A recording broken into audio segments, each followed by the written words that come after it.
नमस्कार दोस्तों, आज की इस वीडियो में हम बात करेंगे यानी लाडली पेंशन के बारे में। लाडली पेंशन क्या है, इसका आवेदन किस तरह से करें और इसमें कितनी पेंशन हमें मिलती है, पूरी जानकारी आपको इस वीडियो में मिलेगी। तो इस वीडियो में आप अंत तक बने रहें। और अभी तक आपने अपने YouTube channel CSE help support को सब्सक्राइब नहीं किया है तो अभी यूट्यूब पर जाकर सर्च करें CSE हेल्प सपोर्ट और इसे सब्सक्राइब करें। हरियाणा लाडली सामाजिक सुरक्षा भत्ता योजना क्या है? अगर किसी परिवार में सिर्फ बेटियों ने जन्म लिया है, उस परिवार में बेटा पैदा नहीं हुआ है, तो इस स्थिति में सरकार द्वारा उस परिवार को बेटियों के लालन पोषण के लिए हर महीने पेंशन दी जाती है। यह पेंशन बेटियों की माताओं को दी जाती है। अगर बेटियों की माता जीवित नहीं है तो इस स्थिति में यह पेंशन पिता को दी जाती है। अब बात कर लेते हैं हरियाणा लाडली सामाजिक सुरक्षा भत्ता योजना में कौन कौन पात्र है। लाडली सामाजिक सुरक्षा भत्ता योजना का लाभ लेने के लिए माता या पिता की आयु 45 वर्ष की होनी चाहिए और बेटे के जन्म होने के 15 वर्ष बाद आप इस स्कीम के लिए अप्लाई कर सकते हैं। लाडली पेंशन भत्ता योजना का लाभ लेने के लिए परिवार की वार्षिक आय 1,80,000 रुपए से कम होनी चाहिए और यह फैमिली आईडी में आय वेरीफाई होनी कंपलसरी है। इसके बगैर आप इस फॉर्म को आवेदन नहीं कर सकते। अब बात कर लेते हैं लाडली पेंशन में लगने वाले दस्तावेज। लाडली पेंशन योजना में लाभ लेने के लिए जो दस्तावेज आपके पास होने चाहिए वो इस प्रकार से है। सबसे पहले आपके पास एक फैमिली आईडी होनी चाहिए, माता या पिता का आधार कार्ड होना चाहिए, उनके पास एक रिहाइश प्रमाण पत्र होना चाहिए, आय प्रमाण पत्र होना चाहिए जिसमें आय 1,80,000 से कम वेरीफाई होनी चाहिए, उसमें आय प्रमाण पत्र होना चाहिए और आवेदक का बैंक खाता होना चाहिए और आवेदक के पास अपने जन्म का प्रूफ होना चाहिए, जैसे जन्म प्रमाण पत्र, स्कूल का कोई सर्टिफिकेट। अगर इस केस में उनके पास कोई दस्तावेज नहीं है तो उनको 2005 का जो वोटर कार्ड है उसमें उसकी अगर 45 वर्ष आयु कंप्लीट होती है तो इस योजना के लिए आवेदन कर सकता है। और इसके बाद लगने वाला दस्तावेज है बेटियों का जन्म प्रमाण पत्र प्रूफ, तो उसमें वह जन्म प्रमाण पत्र लगा सकते हैं। अगर उनके इस केस में अगर उनके पास जन्म प्रमाण पत्र नहीं है तो आप स्कूल का सर्टिफिकेट भी लगा सकते हैं। उसके बाद आवेदक का फोटो और एक बेटी की फोटो।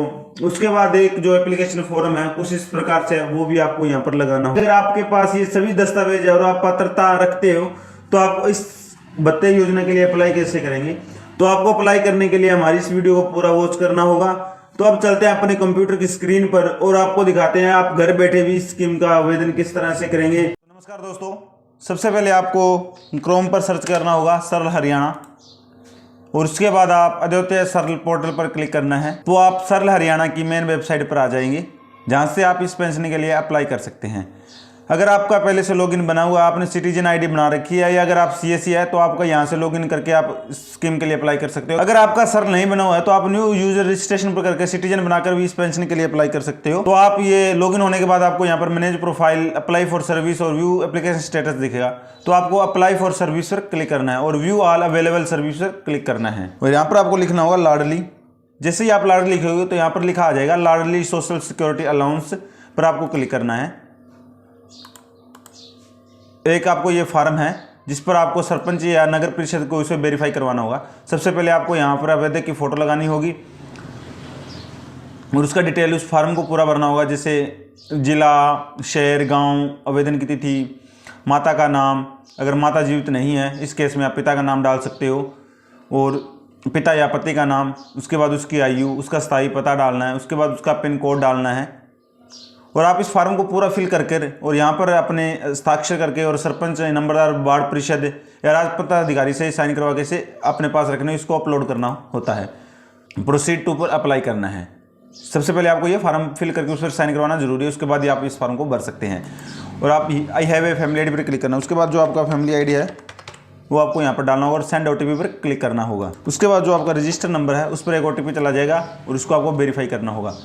तो जैसे ही आप डालोगे तो यहाँ पर एप्लीकेंट सेक्शन में आपको सबसे पहले लिखा होगा माँ के जीवित होने की स्थिति में आवेदक केवल माँ हो सकती है। अगर माँ जीवित नहीं है तो पिता को आवेदक हो सकते हैं। माँ या पिता दोनों में से किसी की भी उम्र 45 या उससे ज़्यादा होनी चाहिए। तो यहाँ पर मदर अलाइव है, इसको यस करें और उसके बाद मदर का नाम सिलेक्ट करें। उसके बाद उसके फादर का नाम सिलेक्ट करना होगा, उसको क्लिक फेस डिटेल पर एप्लीकेंट पर क्लिक करना है। उसके बाद उसको पूछा बेटों की संख्या, तो आपको यहाँ पर 0 टाइप करना है। उसके बाद आपकी बेटियों की संख्या, तो जैसे ही उनकी बेटी की संख्या वो आपको यहाँ पर डालनी होगी। उसके बाद जो उसका बैंक अकाउंट है जो फैमिली आईडी में वेरीफाई है वो ऑटोमेटिक उठा लेगा। उसके बाद आपको एप्लीकेशन डिटेल में दिखाएगा पेंशन अगर वह किसी बोर्ड द्वारा यदि पेंशन ले रही है तो यस करे, और अगर नहीं ले रही तो इसको नो करे। उसके बाद क्या वह हरियाणा का निवासी है, यस। इसके बाद जो उसकी फैमिली एनुअल इनकम है वो आपको यहाँ पर शो करेगी।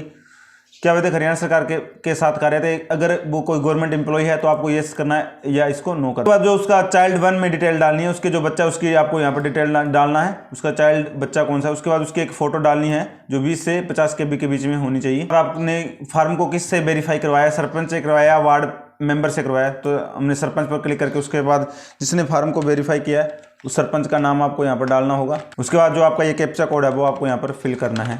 उसके बाद ये आपकी फार्म की पूरी डिटेल आपको यहाँ पर शो करेगी। अगर आपको लगता है कि आपका फार्म में किसी तरह की कोई गलती है तो आप यहाँ से एडिट भी कर सकते हो।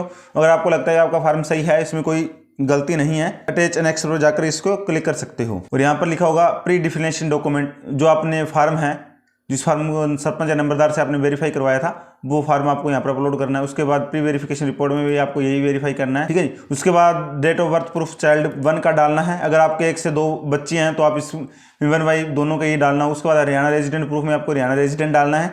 उसके बाद बर्थ एज प्रूफ में आपको देखो ये है एज वेरीफाइड एमओकेस अनमैरिड चाइल्ड, वोटर कार्ड जो 2017 से पहले का होना चाहिए, birth certificate from school, document जो बाकी डॉक्यूमेंट रहते हैं आपको यहाँ पर अपलोड करने हैं। उसके बाद सेव एंड नेक्स्ट पर क्लिक करना है। उसके बाद आपको मे के पेमेंट पर क्लिक करना है। जैसे ही आप मे के पेमेंट पर क्लिक करोगे तो आपकी यहाँ से स्लिप जनरेट हो जाएगी।